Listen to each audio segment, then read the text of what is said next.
Bienvenidos a Culture and Education. En el episodio de hoy nos sumergimos en el corazón del barroco español para descubrir a un hombre que no solo escribió versos, sino que reinventó el idioma, Luis de Góngora y Argote, el maestro del artificio y la belleza sensorial.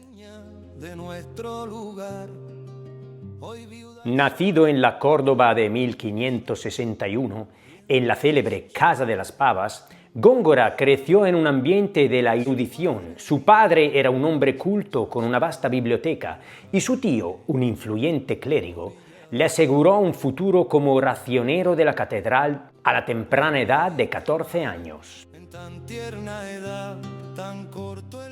Sin embargo, el joven Luis no sentía una verdadera vocación ministerial.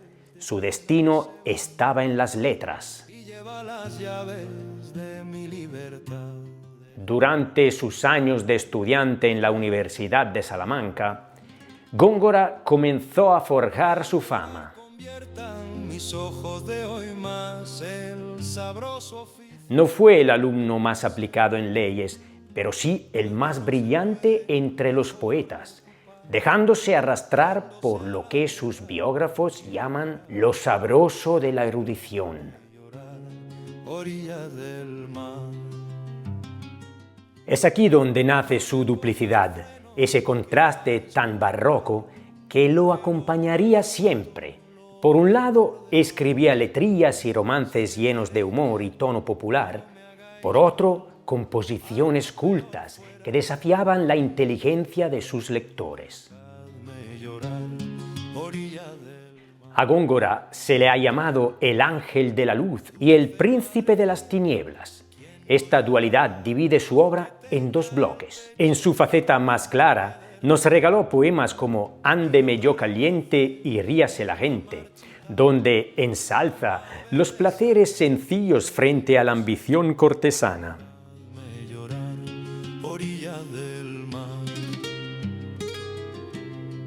Váyanse las noches, pues idos sean los ojos que hacían los míos velar. Pero a partir de 1610, su estilo se intensifica hacia el culteranismo, una revolución estética que buscaba crear un lenguaje poético exclusivo para mentes despiertas.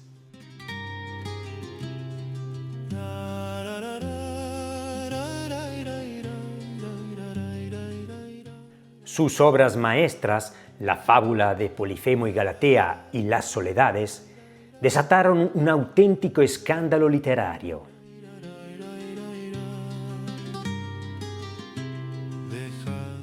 Góngora utilizaba el hipérbaton, metáforas de metáforas y alusiones mitológicas para hacer algo no para muchos. Para él, la dificultad era un estímulo para la sensibilidad del lector. Mientras unos los llamaban el Homero español, otros, como su gran rival Francisco de Quevedo, lo atacaban ferozmente, acusándolo de oscurecer la lengua. La enemistad entre ambos fue legendaria. Quevedo llegó a dedicarle el famoso soneto satirizando su nariz. A pesar de su genio, la vida de Góngora estuvo marcada por las deudas y la búsqueda infructuosas de mecenas en la corte de Madrid.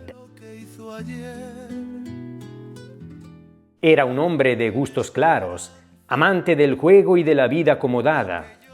Tras años de desengaños económicos, la enfermedad lo obligó a regresar a su Córdoba natal. Allí murió en 1627, pobre de dinero, pero inmensamente rico en legado. Góngora fue un pintor de los oídos. Su influencia fue tan poderosa que 3 siglos después, un grupo de jóvenes poetas se reunió en Sevilla para conmemorar su centenario, dando origen a la generación del 27, con figuras como García Lorca y Rafael Alberti, quienes lo reivindicaron como el primer poeta moderno. Que sospechas de amantes y querellas después. Luis de Góngora creó un universo donde la palabra es música, color, enigma. Un hombre de contrastes que nos enseñó que la belleza, a veces, requiere ser descifrada.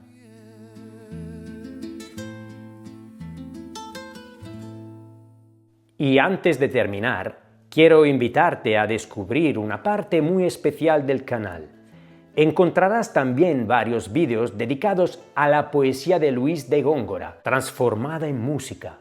Son contenidos pensados no solo para disfrutar de su belleza, sino también para facilitar la comprensión y la memorización, uniendo literatura y emoción en una experiencia única. Te dejaré los enlaces directos en la descripción del vídeo para que puedas acceder fácilmente.